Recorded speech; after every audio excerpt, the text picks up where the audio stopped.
Hi, this is Shadi, and today we're going to be discussing old approach, particularly the Japanese Jujutsu days approach to multiple adversaries and also the weapons.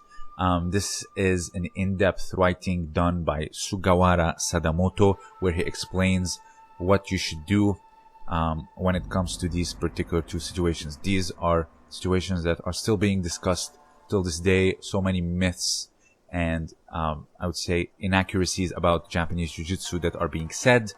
And today we will do just that, clear up some more, I would say, myths and false narratives. So today we will go through 2 chapters by this book, The Complete Martial Arts of Japan, Volume 2, Jiu-Jitsu by Sugawara Sadamoto, published in 1898, translated by Eric Shahan. So again, this is very important work that he is doing. So not much known about Sadamoto, particularly the Koryu or which school he happened to belong to. Even Eric himself said that he wrote his descendant, asking him a little bit about his ancestor, and there was just no response. So fortunately, not much known about this Jiu-Jitsu fighter and author.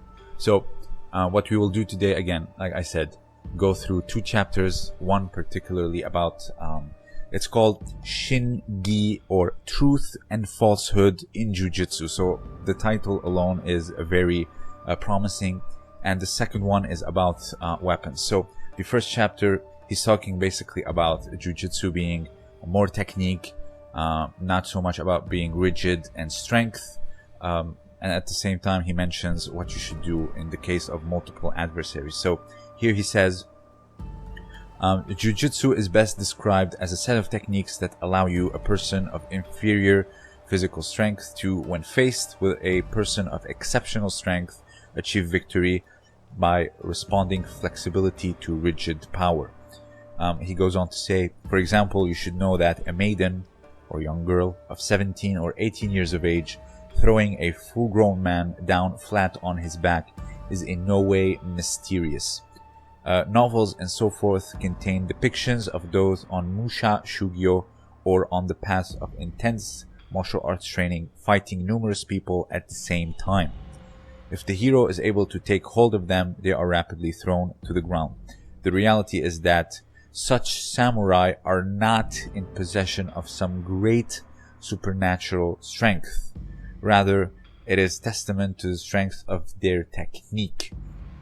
So here he is saying 2 things that are, I would say, very, very important. The first one being is that you should rely on technique and position and timing rather than rigid power. And he talks about the young woman throwing a grown man, and also the samurai not in possession of supernatural techniques. So all these myths that later came on about the breath and the hara, where you can blow away 10 men like dominoes, where you see these I would say laughable demonstrations, and where you blow away a breath and someone just crumbles in front of you.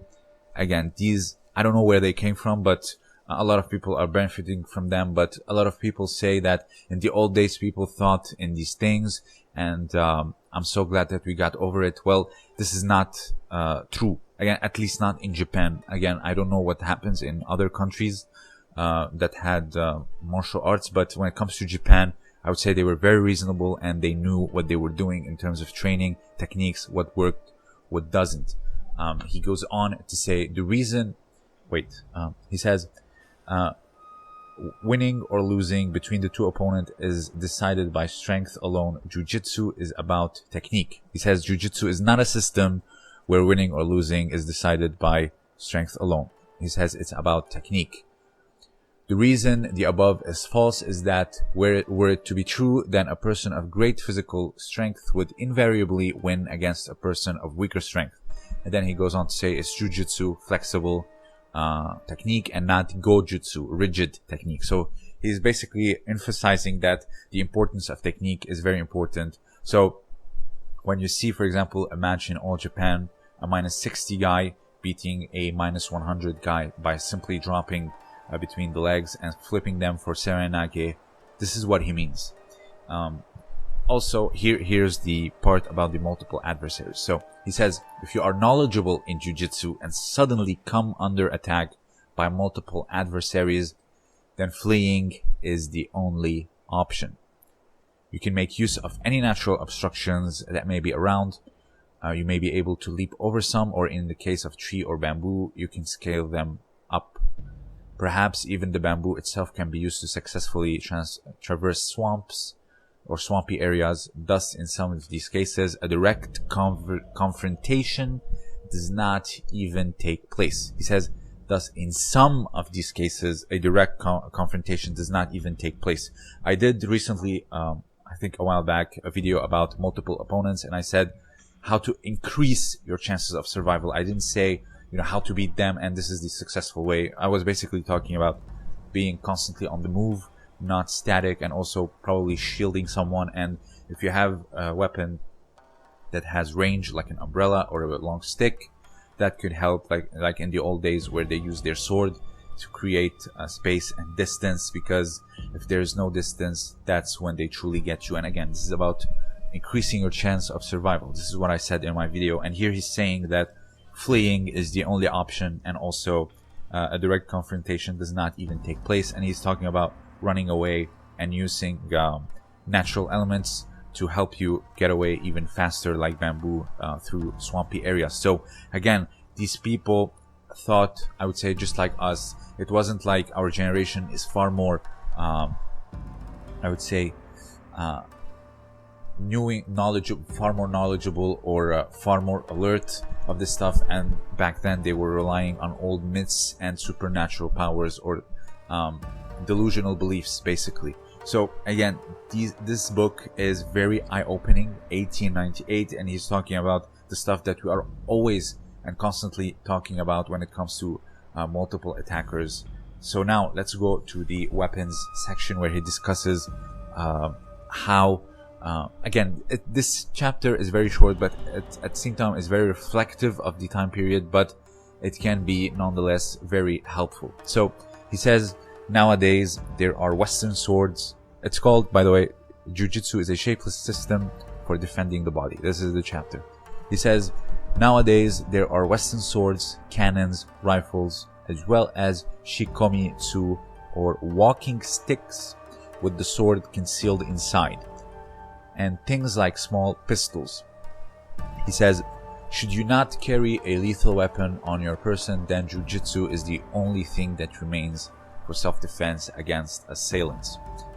He says, things like Western sword, cannon, and rifles should be left to specialists. So again, he's emphasizing that in order to defend these or use these, you should be a specialist in these, and not I would say just learn kata, or doing once a week self-defense class. So much so, he's saying that it should be left to weapons specialists, like for example kendo, tan kendo, all these martial arts that really take care of the weapon, master it, and defending and also offense.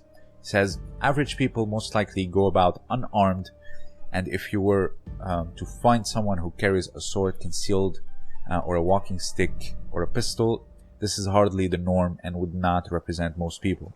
And I tend to agree. A lot of people, even they are like tough guys, most of them are unarmed. I know people carry switchblades, maybe a gun, but I'd say most people would not carry a particular weapon, and they might make use of a weapon.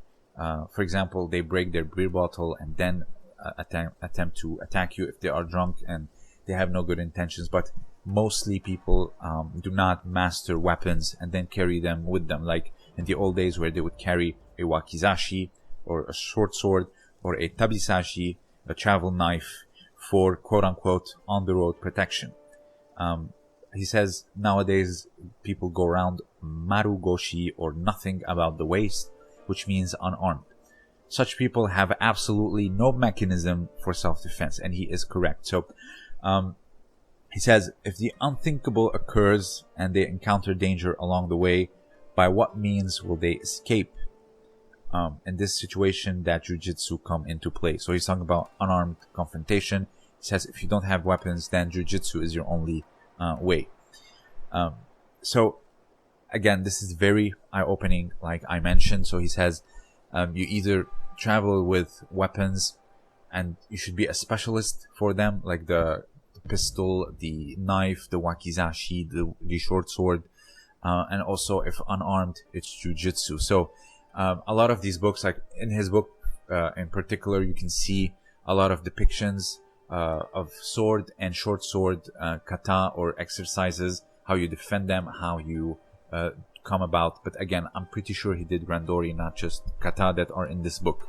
So I'm really trying hard into getting into as much books as possible from that particular era, because there's just so much that's been written, and this is so much that's not been translated. And luckily, someone like Eric is doing a great job of this, and also it's shedding a lot of light and dispelling a lot of myths, particularly about self-defense, multiple attackers, this supernatural stuff like the ki and the chi, and like 10 men dropping like dominoes.